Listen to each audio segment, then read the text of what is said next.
Now that we're all kind of smoothed out and ready to sit down. But good morning. Good morning. Welcome. Welcome to the Unitarian Universalist Fellowship of the Rappahannock on this beautiful but slightly warm morning. My name is Barbara Haynes, and I will be your service leader this morning. We are very happy that you are here. You are welcome to this special place where we honor and appreciate whomever you love, whatever your beliefs, and wherever you happen to be on your spiritual journey. We welcome you here at this UU Fellowship as we consider your presence a gift. And we also welcome those who are on Zoom watching our service, and glad that you are with us as well. You are very much a part of our congregation here. Okay, we're now going to light our chalice.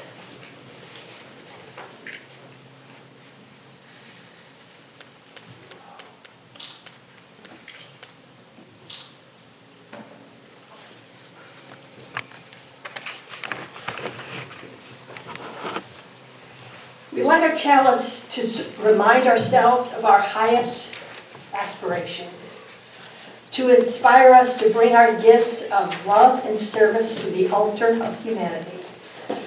May we know that we are not isolated beings, but connected in the mystery and miracle to the universe and to each other. We also light this chalice in kinship with all the other Unitarian Universalist congregations around the world, as we are bound together in the knowledge that love, not fear, can change the world. In the topic that we're going to be covering today, as you see in the program, our program talks about the role of a welcoming congregation. I hope we are, and that we continue to work in that direction. I think at the time, a few years ago, when a tall, very well-dressed lady walked in our door and introduced herself as Sara. Many of you might remember her.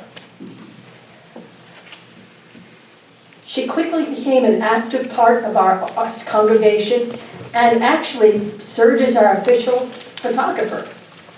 What only our pastor, Susan Mosley, knew at the time was that Sara had a very serious illness, and that in too short a time would prove fatal. But before that, as part of a Sunday service, Sara gave a talk on what we kind of suspected, that she was transitioning from a man to her true self as a woman. She talked about the many challenges that she had faced and the fear of the negative reaction of friends and associates who lived, because she lived at the time in Richmond, and who knew her only as Dallas. She also was worried about the effect on her wife and daughters. They knew that she was Sara, and often her daughters would say, well, let's go shopping today. Please come as Sara, because she was so good at picking out clothes. But Sara's talk, after we had had some conversation, gave us the opportunity to ask questions and to assure her, affirm how glad we were that she felt that UUFR was a safe, welcoming place. In reflection, and thinking about this long afterward, it seems to me that the universe sometimes sends a person who acts as a teacher, who challenges perspectives, who helps us to gain understanding. Sara certainly did that for me, and I think she did that for a lot of people who met her and who knew her when she was here at UUFR. All right, we have a service as a spiritual practice. Is that Diana's thing? We do. Okay. I'm sorry, I was laughing because I had on my phone the number that I was going to tell you about where we were with our donations for the audiovisual equipment, and it disappeared just as I was coming up. Lynn, do you? Anyway, we have had a generous donation, so we are closer to meeting our goal, and we still have a ways to go, and we would welcome any of you who might want to contribute to our efforts and to Jeff's efforts in bringing you an improved quality program. We hope eventually that we will have the capacity to project images so that when people are asking for that, we don't have to go into Fellowship Hall. But that's kind of coming a little later on. So if you want to be involved in service and spiritual practice, you can do that by making a donation or helping with some small fundraisers so that we can keep things moving in the right direction. And Lynn is telling us $2,640. $2,640 to go. So thank you so much.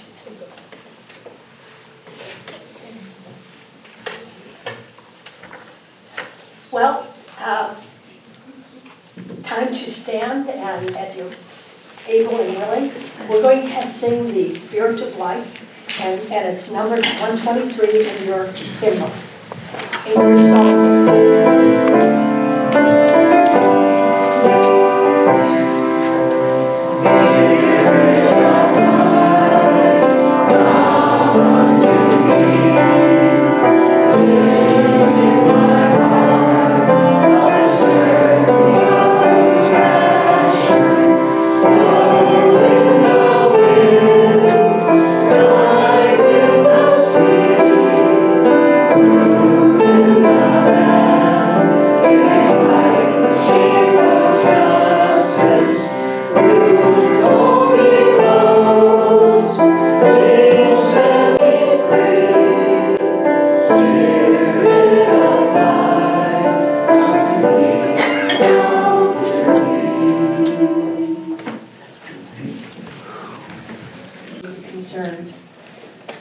Life has always had its ebbs and flows, ups and downs, good times and times of anxiety, as well as times of sadness and happiness. We all seem at one time or another in our lives to experience this. But when you come up and place a piece of glass in the bowl, you give us a chance to, opportunity to let you know that we care. It gives us the opportunity to share a hug, to personally touch base, and see if we can be of help. To me, this is really a unique and wonderful part of what takes place here. So if you prefer to stay seated, let me know. I would gladly place a piece of sea glass in the bowl for you.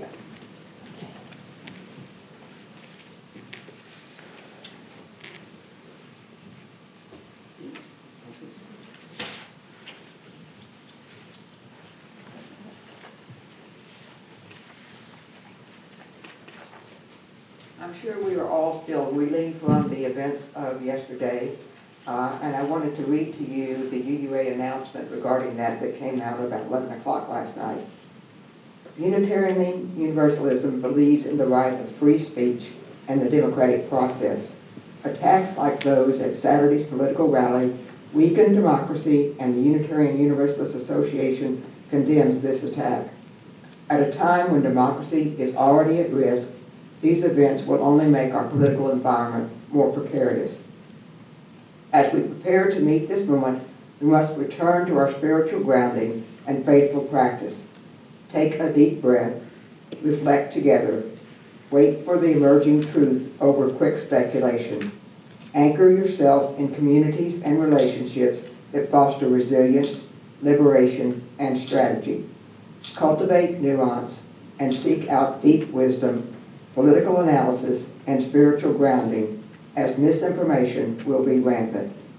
Our Unitarian Universalist tradition is rooted in the values of human dignity, justice, compassion, and democratic principles.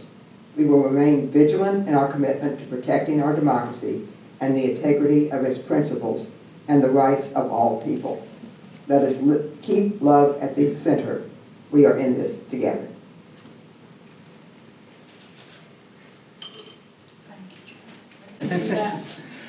I just wanted to follow up on what Diane was saying about the technology and fill you in what's going on with it right now.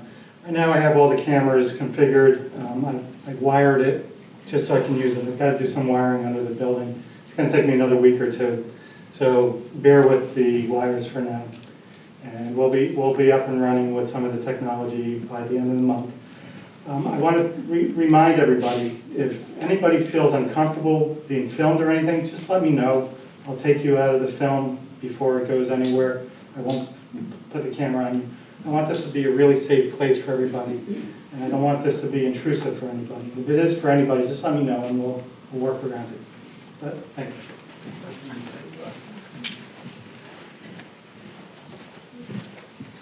I want to share a feeling that I hope many of you have. Oh, my voice is troubled.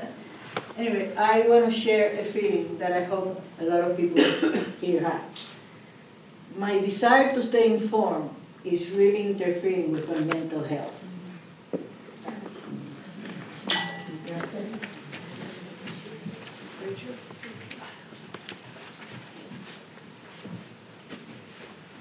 I'd like to share joy. This morning, Ruth and I are celebrating 35 years.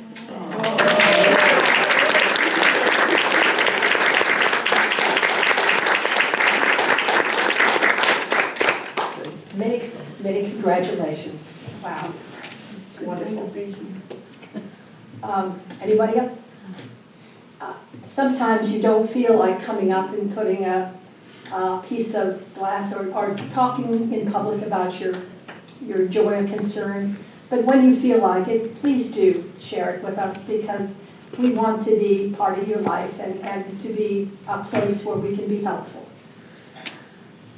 We now have our wonderful speaker. I'll introduce her a little bit more later on, Sara Mackey. I was on the steering committee for welcoming congregations, and we had a weekend-long workshop with Keith Cron from the UUA. At that time, it was the office was called the Office of LGBT Concerns. I bet it has a different name now. And Keith came, and we had a pretty intensive time in this workshop. I'm going to tell you a few of the things that we talked about. First of all, over time, as I've been talking about welcoming congregations ever since the beginning, once in a while somebody would say, but we're already welcoming. Aren't we? We're already welcoming. And it made me wish we had some other name.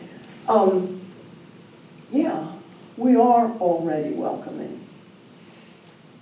But I think underlying that little bit of resistance, underlying that was this concern that it's hard to do this work. Why do we want to talk about what we know about gay and lesbian and transgender people and how we learn that and why we believe it? Do we really want to do this challenging work that's going to cause us some heartache? Why don't we just say we're welcoming? Do we really want to examine our privilege over and above our friends' privilege? That's hard. Let's just call ourselves welcoming. Do we really want to open up this can of worms? Let's just call ourselves welcoming. And it's not that simple, as you know. It's just not that simple. And I'll point out that every person that ever said that to me was a heterosexual person. Nobody, gay or lesbian or trans, ever said that. Another thing that Keith told us was that there has to be a core of heterosexual people supporting this effort. You can't ask the gay, lesbian, bisexual, and transgender people to do it on their own. It has to be a core of heterosexual people. Another really interesting thing that I've thought about a long time, and it's not just for welcoming congregations, and it's not just for, it's for any organization. He said there is imagine concentric circles, ones at the center, and then the twos and the threes and the fours. And this is not something that people self-identify as, but he said the ones are the people that are here today, the people on the steering committee, the people who are willing to give their time and their volunteer energy to being facilitators for the workshops, the ones that are committed. There may be people that will plan to attend every workshop and be diligent about it and be completely involved, but not necessarily want to be facilitators. So that's the ones. The twos are the people that support the work, but that's not where their volunteer time is going to go. They want to be a welcoming congregation, and they'll come to some of the workshops. The threes are the people on the fence, not sure whether we should do this work or not. Maybe not quite entirely thinking that this is a valuable way for churches to use their resources. And then the fours are the hardcore, no, we don't want to do it, no. The fours are the ones that Keith told us we had to be ready for. The ones that would say, we aren't going to come to this church anymore if you become a welcoming congregation. And we had to be ready to say, we're sorry, we'll miss you, goodbye. We couldn't be stopped in our tracks by that. And he said, there's never any point in the ones trying to convince the fours. The influence flows subjectively and differently, and not necessarily in the welcoming congregations talk. The influence flows when you run into somebody in the coffee shop or the grocery store, when you're in another committee meeting, when you're out in the parking lot. The twos are going to be talking to the ones. And if the twos become ones, that's what's going to convince them. The twos are also talking to the threes. And if the threes become more convinced that the program is a good idea, it's going to be the twos that convince them. Now the threes are going to be talking to the fours and the twos. So if the fours maybe change their minds a little bit, it's the threes that are going to do it. And this influence just flows through conversations that are casual. But he says, don't worry about the ones trying to convince the fours, because that's just not good use of your effort. And that's true in any circumstance. One of the most important things for me, the people who were on the steering committee, by the way, agreed to be facilitators for the workshops. And in our church, we had quite a few, well, I don't remember how many, but we had quite a few workshops. So 2 facilitators for each workshop. So we had a good bunch of people. And one of the most important things that happened was people telling their stories. We were asked what we know about gay, lesbian, bisexual, transgender people and how we learned it. And that was kind of challenging work for some of us. And we were asked one time, what do you do to avoid being called gay, queer, fag? And I thought, I don't do anything to avoid that. I had a good friend in the congregation who was probably in every leadership role we had to offer. She knew so much about the workings of the church. We were on committees together. I would email her when I was frantically frustrated about something, and she would answer me, but no, this is normal, don't worry about it. And she answered, I think about that every day. I wonder, who knows that I'm a lesbian? What happens if somebody that doesn't know finds out? What are the implications of who knows and who doesn't know. All the time, she carried that burden that I was free of. And I never knew I had that privilege above her, and that was hurtful. We know that there is an invisible line of privilege, and everybody is above it or below it, or both above and below. And you have to come to grips with the fact that you're carrying a privilege that your good friend does not have. That was hard. Let me see what else I wanted to talk about.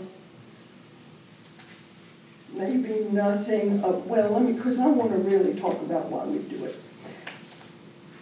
Now, this is when the UUA is having a renewal of welcoming congregations, and you all know more about that than I do, and I'll ask you to tell us in the discussion more about it. I know that one of the 5 principles of renewal is to have worship services around welcoming congregations. So you all, Christy and Ruth did one a few weeks ago. This one I think would count. And when I come back in September, I'm going to be talking about what the Bible says about homosexuality. And I think that will count too. Spoiler alert, nothing. I'm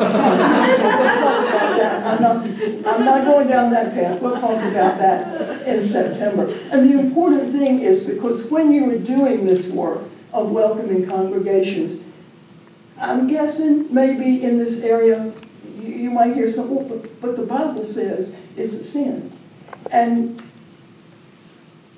it's not. And you can have some answer for that. But let's save that till September, because I want to talk about why we do this.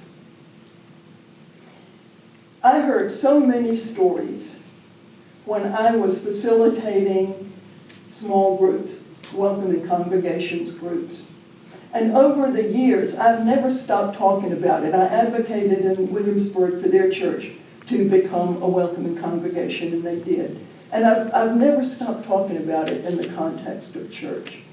In the Episcopal Church, I've explained what welcoming congregations is, and the stories were enough to take your breath away. There was a young, well, not so young, man that I knew in seminary. I was working then, and he was a student. Man, I drank so many cups of coffee with so many people. I remember him saying, when I was a child, church taught me that not even God could love me, and there was not a thing I could do about it. As he became older, he became an alcoholic. By the time I knew him, he was sober and recovering. He said the drinking helped. And I said, oh, if only I had known you then. Another man, also that I knew through the church, said, I didn't believe any of that stuff that the church said. I gave up on God. I used to just go talk to the moon. And I wondered, why is it that one person becomes an alcoholic and the other person just goes and talks to the moon? And that was such a hurtful thing to hear and to absorb. And I don't know why. But we need to be willing, as I've said before, to be willing to use religious language in the context of neighbors who use religious language. We need to name ourselves church and name God as whatever it is that we believe in. Because somebody who's been told, the church has told me that God doesn't love me, needs for us to be able to say, the church is telling you right now that God is crazy about you. That's a message that this church has for you. We don't become a welcoming congregation for each other, not just for each other, not just for our people. We become welcoming congregations for the people in the Middle Peninsula that are damaged from what they've heard in church and that might hear about us. Okay, let me tell you another story. A young woman she was a friend of my son's, and she went to seminary when I was working there. And I had many, many cups of coffee with her. And one day, we were in a coffee shop, and she was telling me about somebody that was a friend of hers when they were teenagers. They were in somebody's apartment, and he was on the phone. He was talking to his mother, who was not supportive. And she said, his face just got blank. And he said, okay. And he hung up the phone. And she said he looked just stricken. And I said, what did she say? And this kid said, she called me an effing faggot. And he just ran out of the apartment and down the steps. And my friend followed him. And, he was in an alley. He had on heavy boots. He was in an alley kicking this door. And he had scraped his knuckles where he punched the door. And he was crying. And my friend just held on to him and said to me, tears coming down her face, she said, why would God let that happen? And I said, God did not let that happen. But she didn't know. She didn't know. Do you all remember in Sunday school when you were children, did you hear that song, praise him, all the little children? God is love, God is love. Love, God, love, interchangeable. God watched that kid hang up the phone and run down the steps. God followed him down the steps and bore witness while he kicked that door and punched it. And God held him while he cried. God was there the whole time. Love was there the whole time. She told me later that when this kid was 14 years old, he attempted suicide because he thought it was better to be dead than to be gay. And that makes this an emergency situation.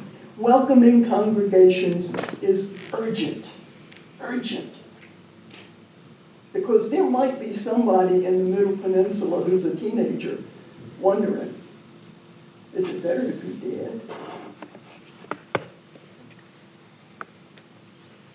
This coffee shop was tiny, and the tables were close together, so the man that spoke to us could not have helped overhearing us. Elderly man got up and walked over to our table, and he said, I heard what you were saying. And he said, I'm gay. He said, please keep talking about it. It's so important.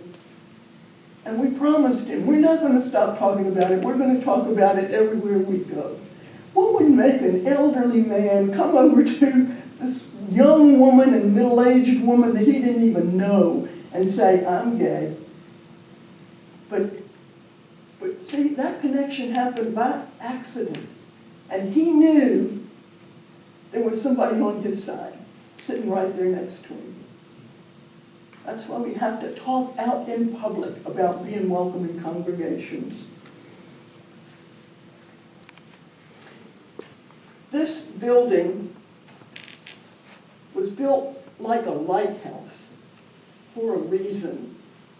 You all have a light to shine. And who knows who might be a high school kid right now, struggling, being called names, middle school kid being called names, that might find out, might somehow see your light and say, okay, I'm gonna look on the website and see what I can find out about that place. I'll ask around and see, who knows, I can't predict. Long ago, when Bill Singford was president of the UUA, I don't know how long ago that was, but at a UU General Assembly one time, he taught us, you all know that song, there is somebody And I predict it's more than one in the Middle Peninsula trying to come home. So you shine that light for them and you let them know, here we are, here we are. You are good. You are loved. We love you and God loves you. And whoever doesn't love you is canceled out by that. And so may it be. So may it be. What comes next? I'm Candy Fido. I'm Sarah's friend, and she's had me thinking about this for a couple of weeks now. So we've had a conversation about it. And I like to think of myself as very open-minded, but I've come to realize that I still have somewhere between learning and growth to do.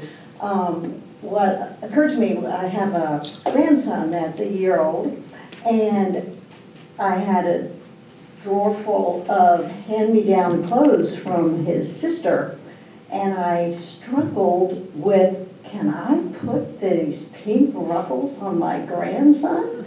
And my brain was telling me, sure, it's okay. But something in my gut, I just couldn't do it. And that's where I have some growth to do. Like, where is that block? What's happening here? So I'm open-minded and open-hearted. But now, if a few years up the road, if he wants to wear pink and ruffles, I'm right there with him. I'll take him shopping. Yeah. Who else? Come on up.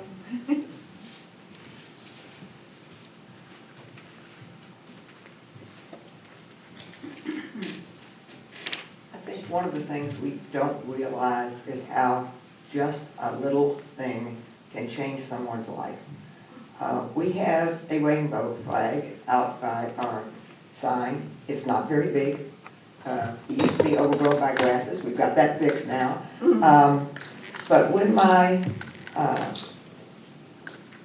nephew's wife came to my husband's memorial service here, and she was struggling with bipolar disease, so I knew she had things she was worried about.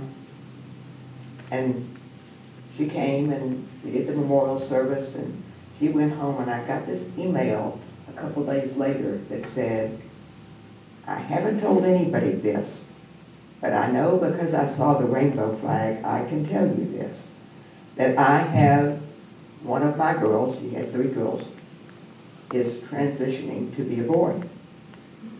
And the other side of the family was Baptist, I mean real Baptist. And she was so concerned that they would be essentially cut off from the family. And so we started having long email conversations back and forth about what kind of support this child needed. Finally, after having gone through the appropriate work with psychologists and discussions with his sisters and those kind of things, finally transitioned and in high school in Texas. Talk about brave. But what was amazing, the next year when I was down there talking to him, he said, you know, it wasn't that big a deal. My sisters didn't change. I was a cheerleader. I just changed the uniform I wore as a cheerleader and became a male cheerleader. And luckily his school was such that the principal said, if you need to use a restroom and you're not comfortable choosing one, come use the one here in the nurse's place. And he graduated from high school, got a full scholarship to Southern Methodist University, which is a very expensive school. Finished well, is now in New York as a photographer. But just that little thing of having a rainbow sign out there changed certainly her life, and knowing there was somebody who would support her through this process. And although she's divorced from my nephew now, we still have conversations about her life and things that she's struggling with. Thank you for sharing that, Janet. And go ahead. I just want to mention, after I told the story of Sarah, one of the things that I think the board recognized after Sarah passed away, that when she was here, she probably was very uncomfortable because of all of the controversy over what restroom a trans person would use, that we no longer have a ladies' room and a men's room. We have a room for everyone. And so that was a small thing that we did here. I remember Sarah, I didn't know her, just say hey to her when I was here. I remember her. And I heard not long ago on NPR a story about states that are now passing laws preventing parents from providing gender-affirming care for kids. Yet another reason that this congregation needs to be a welcoming congregation and needs to make it known with a rainbow flag. What if you painted a rainbow on the post of the little free library? Put a little rainbow insignia in the newsletter when you have your news. Whatever you can do to reach out to somebody that does not know that you're here and does not know that you're on their side. Like you said, yeah.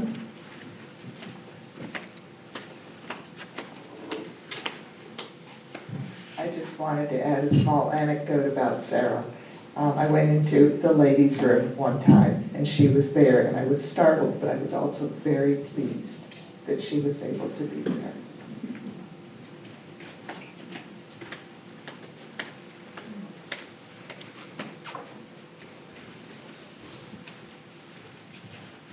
So I'm going to speak my truth, and I hope that I don't offend anybody, because it's never my intention to offend anyone.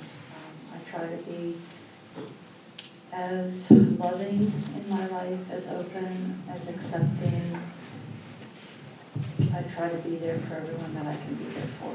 And at the same time, in my journey, as a woman in this world, I feel so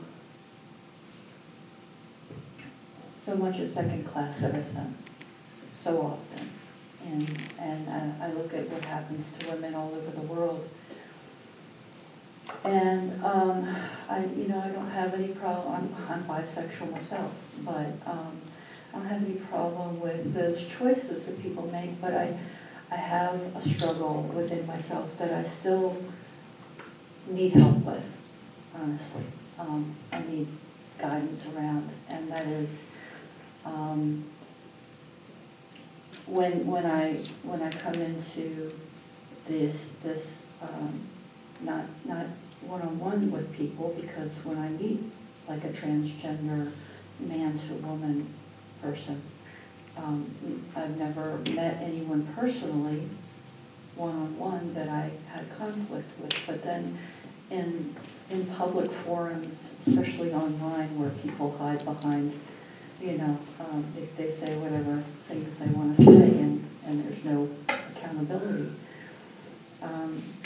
I feel this pressure, and I don't know anymore what a woman is, and I need to understand, because that's what I am, and I don't know how to interact with trans women in a way that's respectful of them, and still helps me preserve my own sense of identity.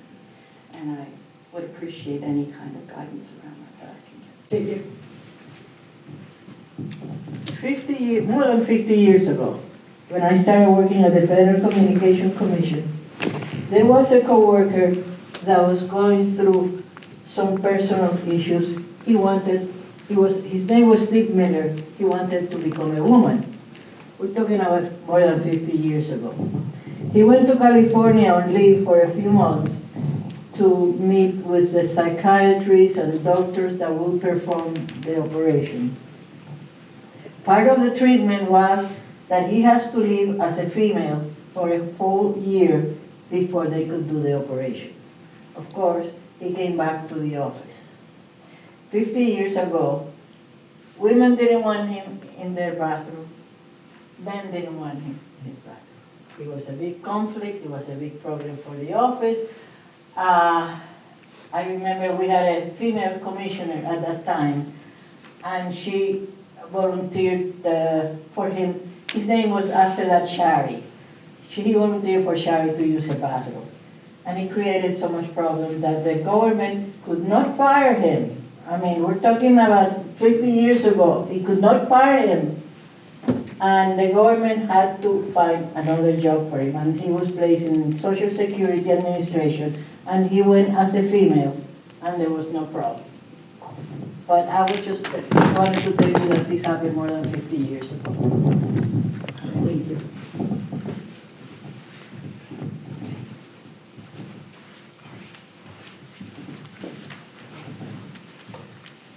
I was just wondering, does anybody here remember when that book came out with such a big, such a big sensation called Everything You Ever Wanted to Know About Sex, or was afraid to ask? I wonder why there isn't maybe there is, I don't know. Is there a book like that now that says everything more that you want to know about sex, and everything that we can add? I don't know what it would do. I know that I think the first book probably helped a lot of people who were living in places where they don't get a lot of information and really needed it. And I don't know. People say, "Why don't you write it?" Well, I don't. I've had help, but. I think there ought to be something like that now, something that really would open things up, because I think that book did open things up a bit.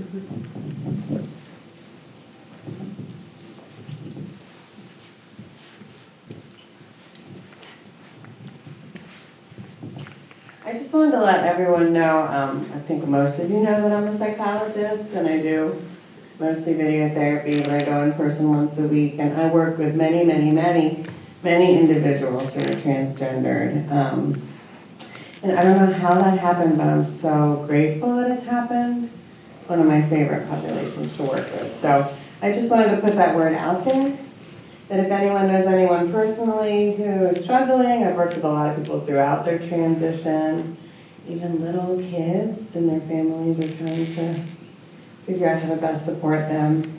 So I just, special place in my heart, and I want everyone to know that. Thank you for that, and that sounds to me like somebody that needs to be on the Welcoming Congregations Committee.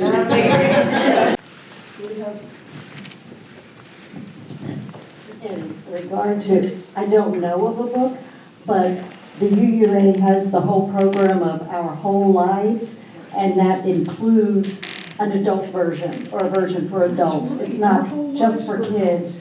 And that could be an interesting beginning in this process, is educating ourselves.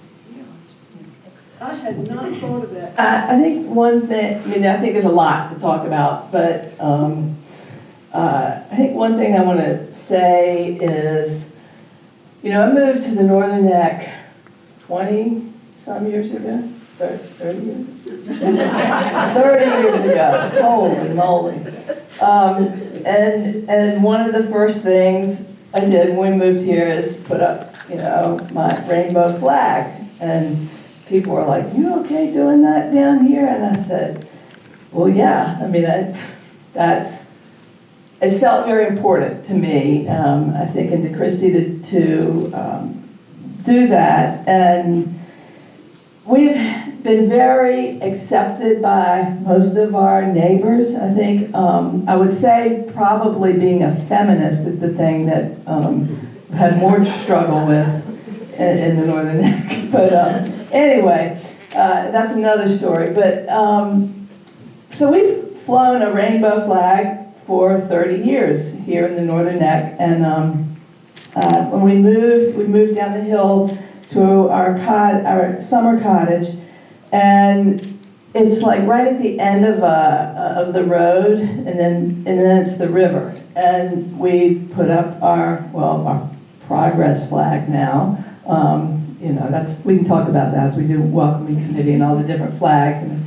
But we've had people over the years run into our fence, or run into our gate, or run into our yard at the end of the hill. And usually they're drunk and they're driving down the hill and you know, end up in the water sometimes or whatever. But anyhow, that hadn't happened for a few years, so we were like feeling really lucky. And we built actually a new fence. We moved down there and put up our progress flag. And a couple weeks ago, somebody hit our fence, and right where the flag was. And one of the first thoughts that went through my head was, I wonder if it was because the flag was there. And then I was like, nah, drunks have been hitting that for a long time. But I think I had that thought because I just watched this documentary that I made Christy watch last night about the rise in Christian nationalism, and where I have felt, I think, very safe, very okay for the most part. These last 30 years living here, and it's a little scary right now that it's not feeling quite so safe and good. And I think it's so timely to be doing this, particularly for young people who actually are much more progressive than most adults, but we're in a different time, and I think it's really important that we address this. And thank you for talking about that. Of course. And let me have it. One of the things I was going to leave out. I don't remember. Do you remember when the building, UU Community Church, was it 2000? Anyway, our church building is out in Hanover County, which at the time that we had land out there, and at the time that we built the building, there were more hate groups registered. I don't know what it means to register a hate group in Hanover County than anywhere else in Virginia. And when we built our building, and when it was new, when we became a welcoming congregation, and we wanted to put up something to say that we were a welcoming congregation, and there were people who said, well, but what if vandals come and trash the church? And we said, we'll clean it up. We'll repair it. We aren't gonna be silent about who we are because we're worried about vandals. Let them come. We can handle that. We never had any vandalism, did we? Not, and I haven't been back in a long time, but it hurts to hear that somebody might have run into your fence on purpose. You put the fence back up, let them run into it again. That's what insurance is for. We are way past our time, and I promised I wouldn't do that. And look, but we've got to sing. We've got to sing about what kind of land we're going to make. And we do have a wonderful song, We'll Build the Land. And we're going to stand up as our willing and able. It's 121 in your songbook. We had a member many years ago who objected to calling this a hymnal. This was a songbook, it's fine. It's a hymnal too. It's a hymnal, that counts. That Songbook okay, counts. good. It's everything.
We extinguish this chalice with the hope that it might glow gently in our hearts.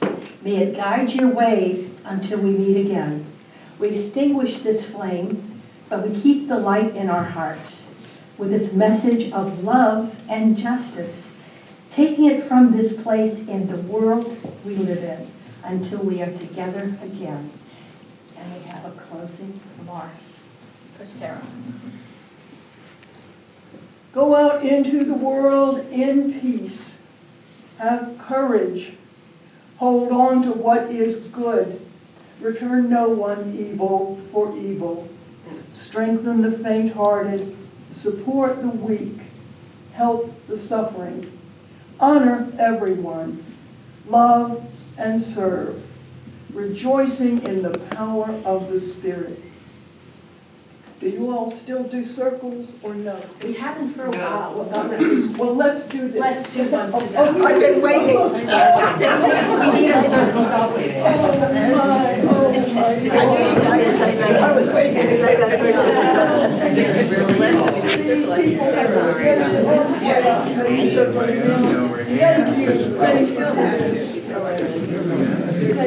Okay, the one that shakes it. Oh, you all do my The one that shakes. Now go in peace. May you leave this place knowing that you are good and knowing that you are loved. Take your light and your love away from here and share them with this wounded world. And stay safe, my friends, until we meet again. Blessed be. Thank you, Jeff. Oh, no, I was waiting. I knew you liked him. I was waiting. I hope she didn't do it before.